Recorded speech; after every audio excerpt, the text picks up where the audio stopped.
তো finally IPL 2025 mega অকশনের breaking news চলে এসেছে, যেখানে শনিবার রাতে মানে 27 সেপ্টেম্বর বিসিসিআই আইপিএল অকশনের নিয়মগুলো ফাইনাল করে দিয়েছে। দেখো আইপিএল নিয়ে কিন্তু অনেকে অনেক নিউজ দিচ্ছে, কিন্তু আমার কাছে যে নিউজগুলো আসছে চলো সেগুলো তোমাদের আমি জানিয়ে দিই। তো বিসিসিআই আইপিএল অকশন নিয়ে যে নিয়মগুলো ফাইনাল করেছে সেগুলোর মধ্যে প্রথম আপডেটটি হলো যে 2025 আইপিএল এর জন্য বিসিসিআই টোটাল 6 জন প্লেয়ারকে টিমে রিটেন করার পারমিশন দিয়েছে সমস্ত আইপিএল ফ্র্যাঞ্চাইজিকে। তো আগের ভিডিওতে জানিয়েছিলাম যে বিসিসিআই 5 জন প্লেয়ারকে রিটেন করতে দেবে, কিন্তু সেই নিয়মটা পাল্টে দিয়েছে বিসিসিআই, এখন 6 জনকে টিমে রিটেন করতে দেবে। তবে টিম কিন্তু যে কোনো ভাবে 6 জন প্লেয়ারকে টিমে রিটেন করতে পারবে। এই ছাড়টা কিন্তু আগের কোনো আইপিএল অকশনেই ছিল না। এবছর কিন্তু বিসিসিআই অনেকটাই ছাড় দিয়ে আইপিএল ফ্র্যাঞ্চাইজি গুলোকে, যেখানে টিম ডাইরেক্ট রিটেন করতে পারে 5 জন প্লেয়ারকে, একটি আরটিএম কার্ড ইউজ করে অকশনে 1 জন প্লেয়ারকে নিতে পারে। তাছাড়াও 3 জনকে রিটেন করতে পারবে বা 3 জনকে আরটিএম কার্ডেও নিতে পারবে, অথবা 1 জন প্লেয়ারকে রিটেন করে 5টি আরটিএম কার্ড ইউজ করেও প্লেয়ারদের নিতে পারবে।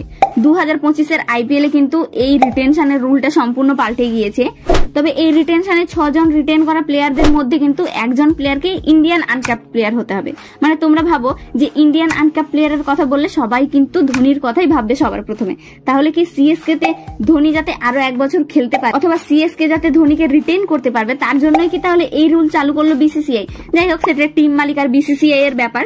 তবে এবছর আরো একটা টুইস্ট রয়েছে এই আনক্যাপড প্লেয়ারদের নিয়ে, যে আনক্যাপড প্লেয়ারদের কিন্তু 4 কোটি টাকা দিতে হবে। 4 কোটি টাকার বেশি টাকা দিয়ে কিন্তু আনক্যাপড প্লেয়ারদের কেনা যাবে না। তো যাই হোক, সিএসকে টিমের ফ্যানরা তো খুব খুশি যে ধোনি আরো 1 বছর সিএসকে তে থাকবে। এবার বিদেশি প্লেয়ারদের রিটেনশন রুল নিয়েও কিন্তু কোনো নিয়ম নেই।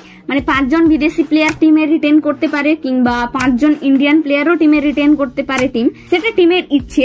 নেক্সট আপডেটটি হলো যে একটি টিম কিন্তু এই মেগা অকশনে 120 কোটি টাকা খরচ করতে পারবে। তো কেমন ভাবে এই টাকাটা খরচ করবে টিম, চলো সেটা জেনে নিই। দেখো, টিম কিন্তু প্রথম প্লেয়ারকে রিটেন করতে গেলে তাকে 18 কোটি টাকা দিতে হবে, সেকেন্ড প্লেয়ারকে 14 কোটি টাকা, থার্ড প্লেয়ারকে 11 কোটি টাকা, ফোর্থ প্লেয়ারকে আবারও 18 কোটি টাকা এবং ফিফথ প্লেয়ারকে রিটেন করতে গেলে 14 কোটি টাকা দিতে হবে। তো টিম যদি 5 জন প্লেয়ারকে রিটেন করে তাহলে কিন্তু টোটাল 75 কোটি টাকা খরচ হয়ে যাবে, আর আনক্যাপ প্লেয়ারকে অ্যাড করে দিলে টোটাল 79 কোটি টাকা খরচ হবে, আর বাকি টাকাটা টিম অকশনে খরচ করতে পারবে। তো এটা তো গেল টাকার ব্যাপার। এর পরের আপডেটটি রয়েছে বিদেশি প্লেয়ারদের নিয়ে। একটা রুল রেখেছে বিসিসিআই যে প্রত্যেকটি বিদেশি প্লেয়ারকে কিন্তু এই মেগা অকশনে রেজিস্টার করাতে হবে। দেখো, অনেক বিদেশি প্লেয়ার রয়েছে যারা মেগা অকশনে রেজিস্টার করে না, কিন্তু মিনি অকশনে রেজিস্টার করে বহু টাকা লুটে দেশে চলে যায়।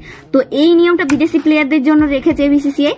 তাছাড়া আবারও একটা নিয়ম রেখেছে যে বিদেশি প্লেয়াররা অকশনে টাকা নিয়ে ম্যাচের জন্য নিজেকে আনঅ্যাভেলেবল বললে হবে না, কিংবা 1-2 ম্যাচের পর থাকতে পারবো না বললে চলবে না। তাদের কিন্তু আইপিএল থেকে 2 বছরের জন্য বিসিসিআই ব্যান করবে। তো এগুলো হলো আইপিএল 2025 এর মেগা অকশনের ফাইনাল নিয়ম। বাকি আইপিএল 2025 এর আপডেট পেতে চ্যানেলটিকে সাবস্ক্রাইব করে দিও।